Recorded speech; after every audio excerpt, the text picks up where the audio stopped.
Tonight on Free Minds TV, Ian Bernard from FreeKeene.com joins the show to talk about the upcoming Keene Freedom Fest.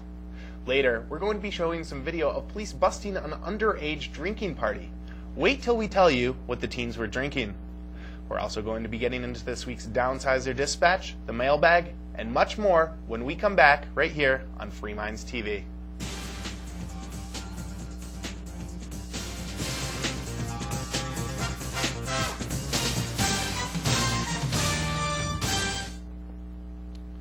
Welcome to Free Minds TV, where we challenge you to think outside the box. I'm Toby Islin. And I'm Nick Michaelevich. All right, we've been hyping up Freedom Fest a little bit on the show, talking about April 19th, where a bunch of different liberty organizations are going to gather on Railroad Square right here in Keene, New Hampshire from noon till 3 o'clock to talk about different ways people can work towards more freedom in their lives, less government, and more liberty. We've been talking about it, but let's get some more perspective on it. One of the people who has been doing a lot to organize this behind the scenes is Ian Bernard from FreeKeene.com, also from nationally syndicated radio show FreeTalkLive.com, something that you can listen to myself and Nick on. We co-host the show every other Tuesday. We switch on and off co-hosting the show. If you want to learn more about that, you can go to FreeTalkLive.com, or it's on right here in Keene on Saturday nights and other places depending on where you are in the country. You can learn where and when you can listen to the show at FreeTalkLive.com. But that's not what Ian's going to be on the show talking today about. A few minutes ago, I sat down with Ian to talk about Freedom Fest. So without further ado, let's take a look at the conversation.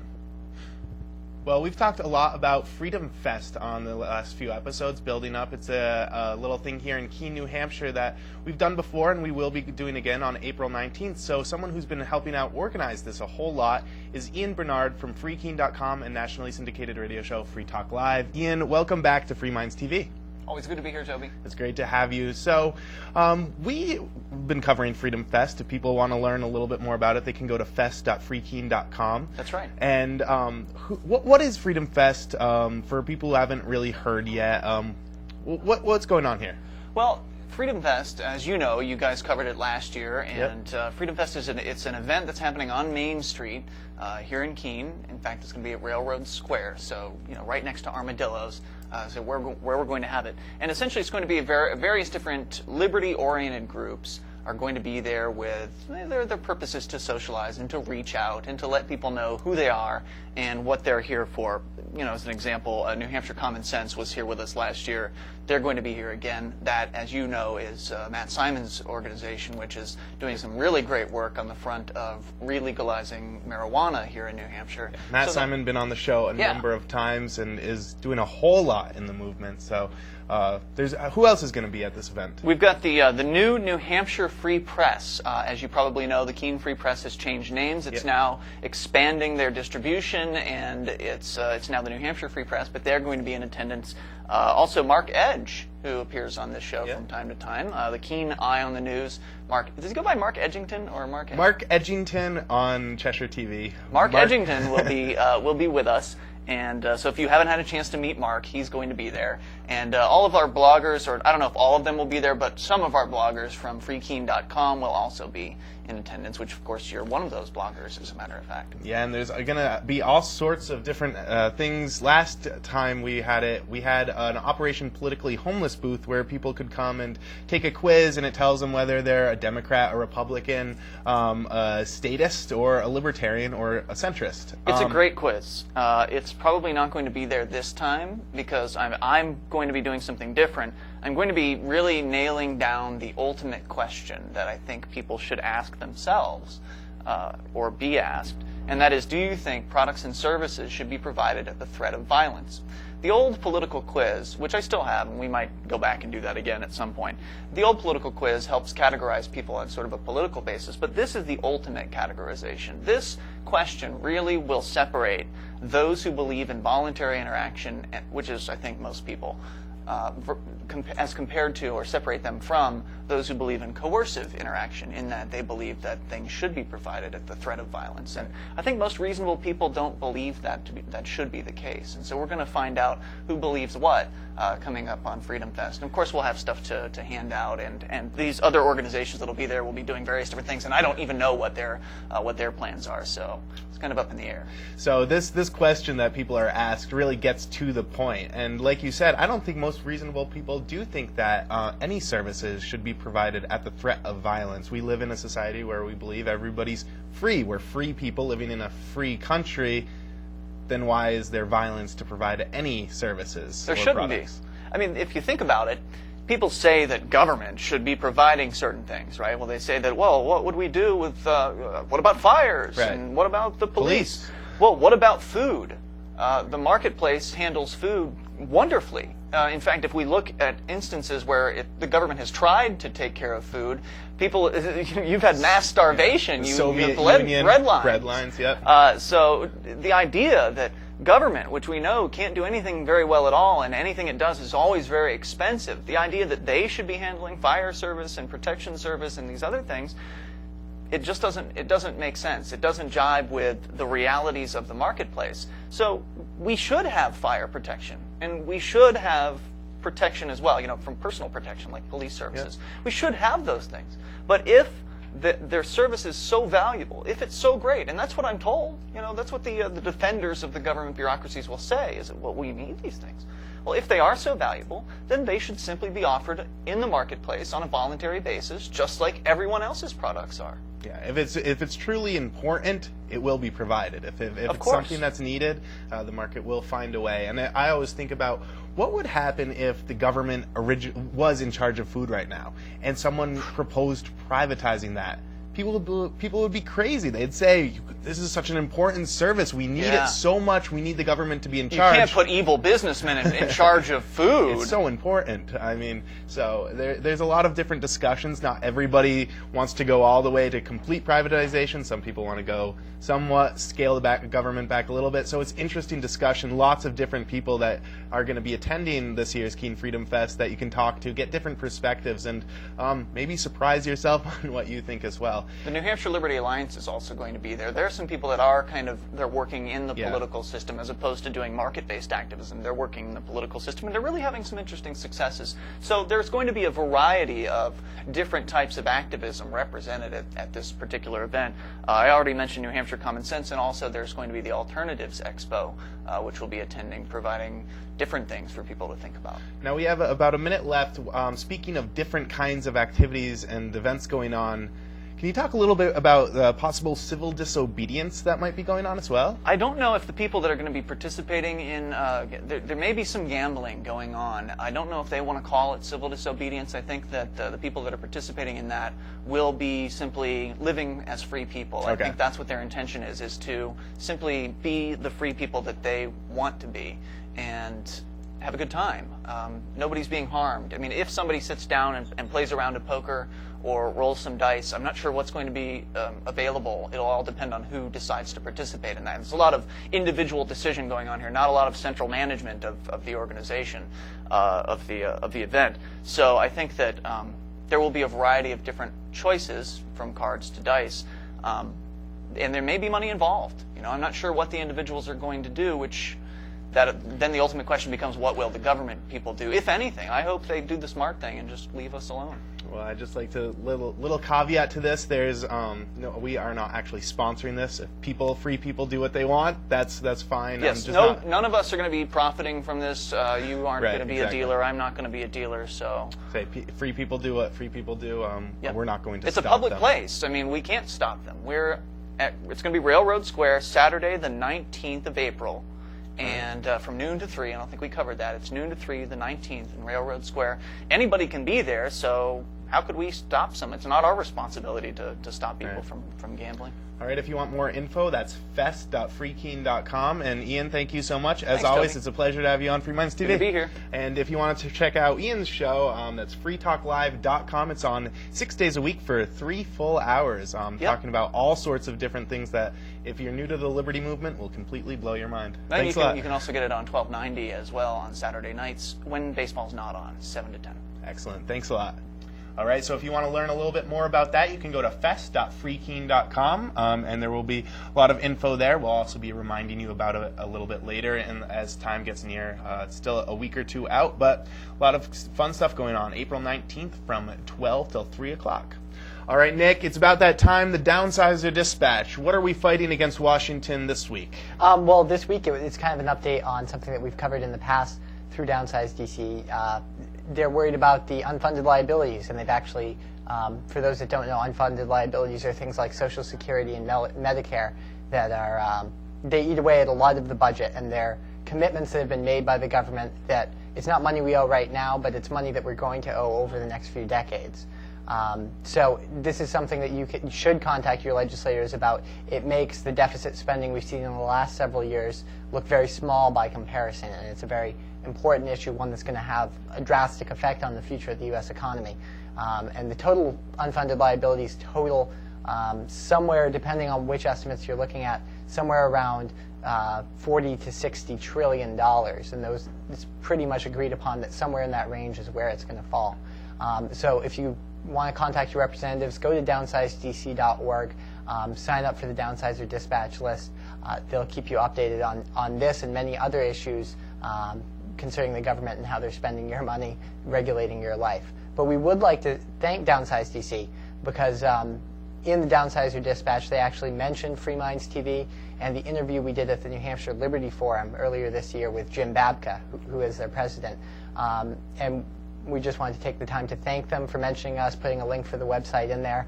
And Downsized DC is an organization that's doing a lot to reduce the size of the federal government. And it's really a concept that hasn't been tried before, trying to streamline contacting your representatives in this way. So we really support Downsized DC here at Free Minds TV. We think it's a very valuable organization, and we're glad to see that they were willing to return the favor and give us a little bit more exposure and thank us for interviewing them. So I just wanted to say we appreciate that.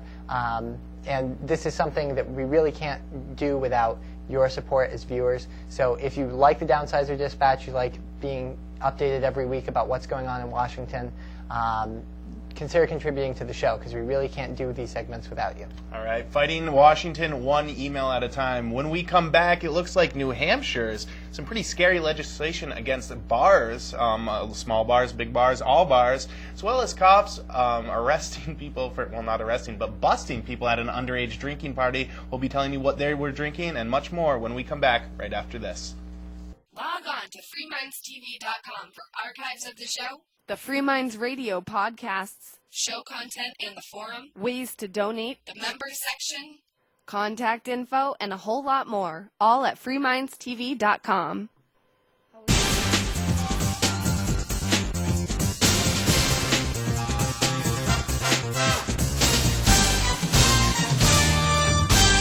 Welcome back to Free Minds TV. I am Toby Island. And I'm Nick Michaelevich. All right.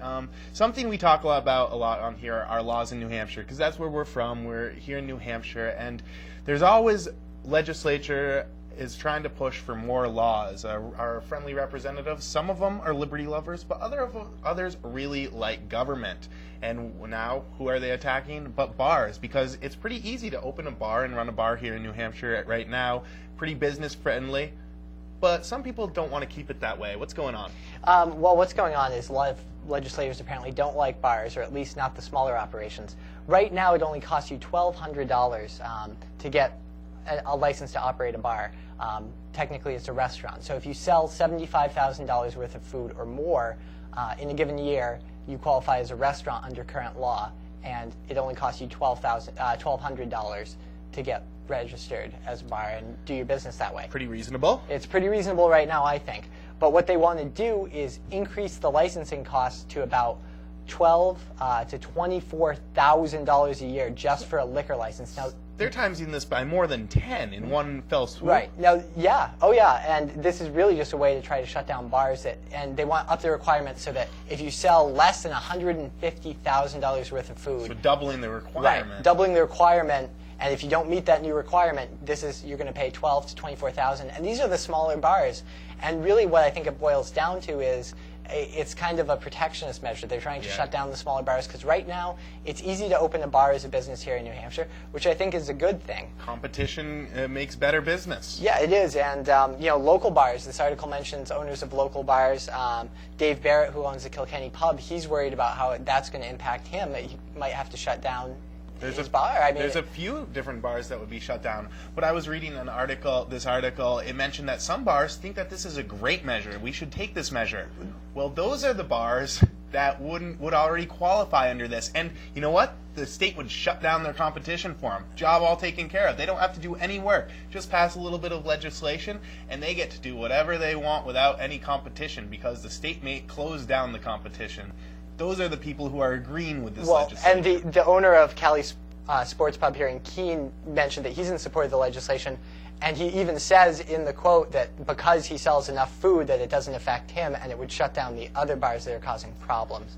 I think what it boils down to is it's really just a way to shut down the smaller bars, and it's really going to have a negative impact on the economy. I mean, they do bring in quite a bit of money into the local area, especially with tourists and all that. And a lot of our state revenue comes from meals tax. Right. You know, there's food sold at these bars, so yeah, it's really something that's unnecessary. And it's going to raise the prices because without competition, well, you get worse service, higher prices. Competition keeps prices low. Competition keeps services and products good.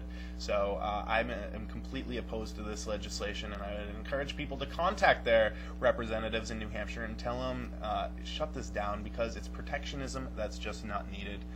Okay, well, speaking of drinking, one thing, we talk a lot about the war on drugs. Well, there's another war, and it's against underage drinking. It goes a little bit too far sometime.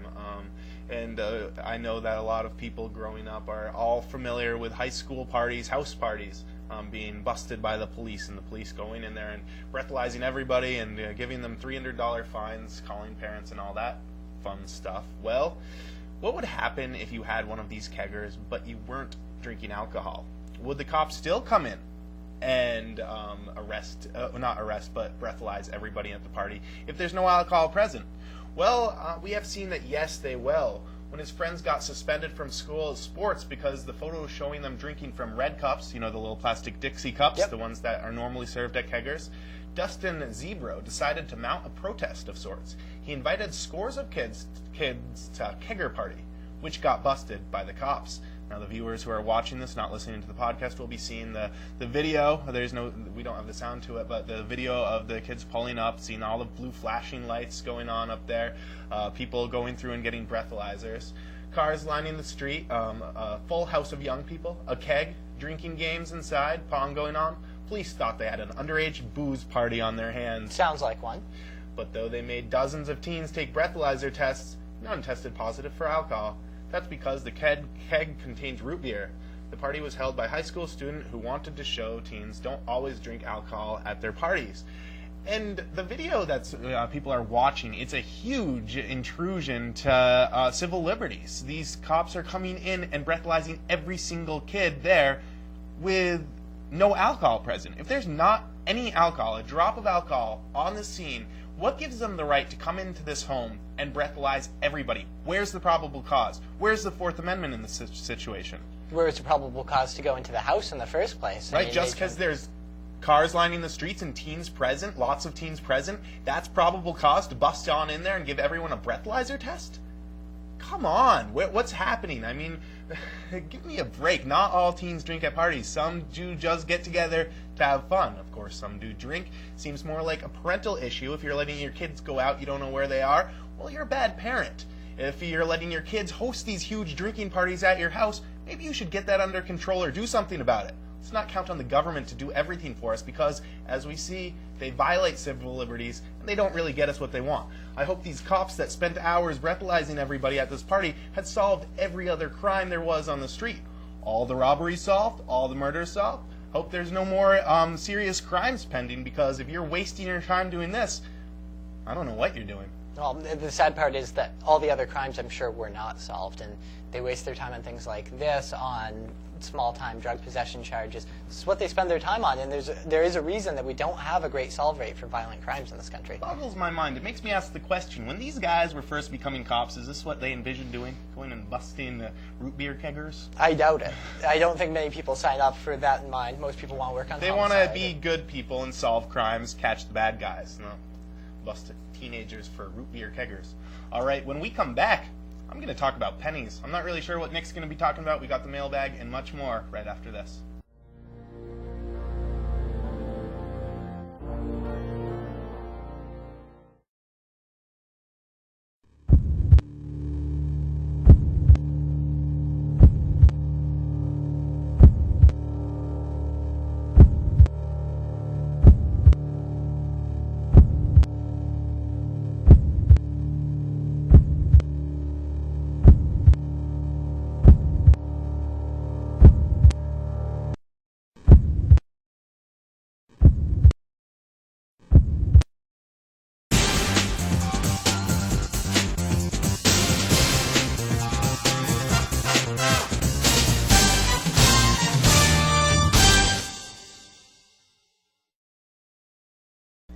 right, welcome back to Free Minds TV, where we challenge you, the viewer, to think outside the box. Once again, I am Toby Island. And Nick Michaelevich. All right, one thing that I don't like is pennies. I've never really liked them.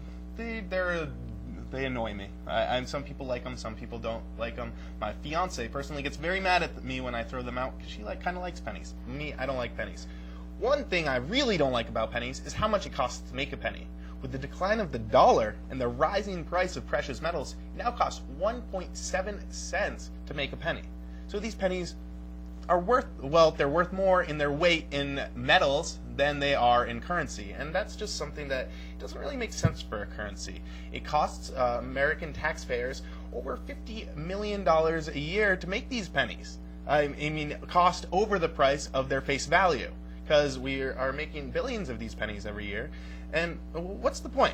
Can it be time to get rid of this penny if we're going to have this inflation that we see today with the rising cost of these precious metals? I don't know, Nick, what do you think about it? Is the penny really necessary when it's costing taxpayers $50 billion beyond face value to make? It makes no sense. Either make them out of plastic or just stop making them, and we'll start rounding things to 5 cents. Plus, I mean, there's a lot of pennies in circulation. It would take a couple decades before they really got hard to find, I think. So yeah, I think it's about time we get rid of the penny, especially since it costs taxpayers money to make a coin that most people don't use very much. Most people just throw them out. Well, I throw them out at least when I'm not going to get caught in trouble for it.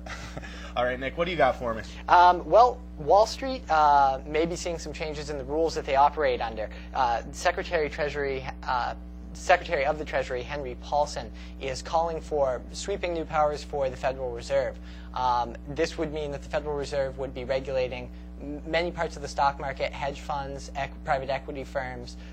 They're also calling for a national bureaucracy to regulate mortgage originators, and creating a federal regulation structure for the insurance companies. And most of that had been done at the state level up until this point. So this is from CNNmoney.com. They're calling it the broadest change to our financial system since the Great Depression. So these are broad sweeping powers. And when you think about it, the government's still saying that the economy is not in recession, but they're right. calling, and largely this problem was caused by the Fed's own policies. So now we need to give them more power, even though they tell us the economy is really not that bad. What are they going to do when the economy is in recession or depression? It's kind of scary. Well, a little bit of doublespeak.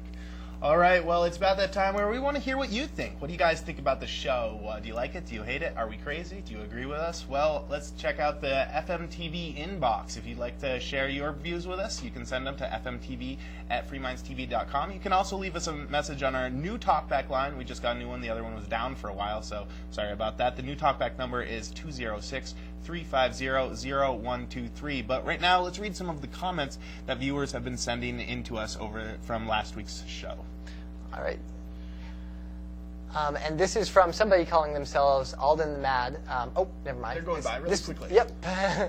Nice graphics was that first comment. And thanks, we appreciate it. That's for the people in the booth. Yeah, we do have the people in behind have been doing a lot of excellent work making new graphics for us, as well as this new graphic for the inbox. Thank you very much. It's new. And this from Stan. I can't believe the guy that left her in the cell didn't get fired. That's referring to last week's show where we covered the story where a woman was left by a bailiff in a holding cell over the weekend without food, water, or access to a latrine. So, I